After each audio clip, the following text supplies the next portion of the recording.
All right. This week we're examining the difference between the story and the situation. And again, I'm going to have you do some diagramming.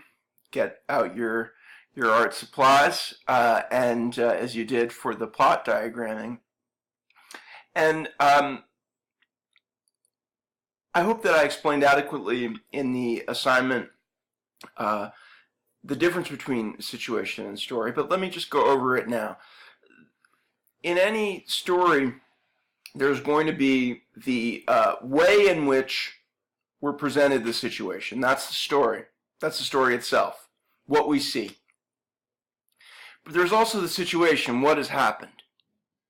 Everything that's happened in the totality of the story, of the events. And the probably the easiest way to think about the difference between situation and story is to imagine a detective novel. Lord Ashburnham has killed his cousin, Lord Fitzhugh, and at first we think that Lady Ashburn has done it because we find the detective finds some correspondence that was kept secret between Fitzhugh and Lady Ashburn about some old assignation that they tried to keep secret. But then we find out that she has an alibi, and we follow another thread, and so on and so forth. You've probably read this or seen movies like this a million times. Now the situation is simply that Lord Ashboodle, or whoever I called him, was the murderer. He killed Fitzhugh on such and such a day for such and such a reason. The evidence was left there, and then everyone started off on their course of figuring out what happened.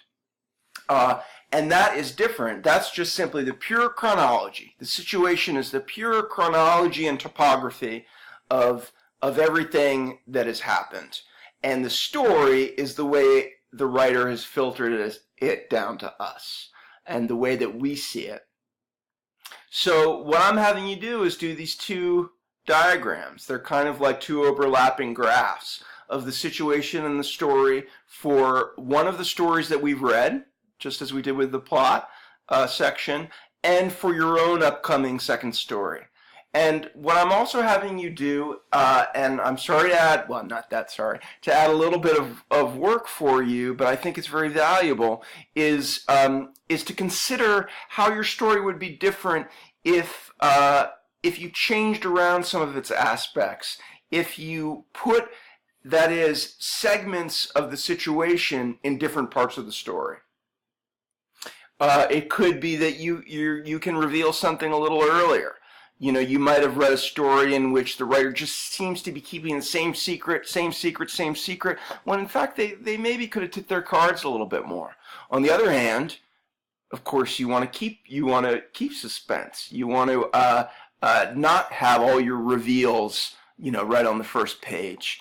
So you want to pace things, and I think that this exercise, especially this last segment of this exercise, is going to help you with that pacing, and maybe help you even before you're workshopping your story and submitting it to other people for their critique, to help you critique your story and to see what's developed and what needs to be more developed, and maybe what needs to be winnowed down. All right, I'm going to leave this to you. Good luck.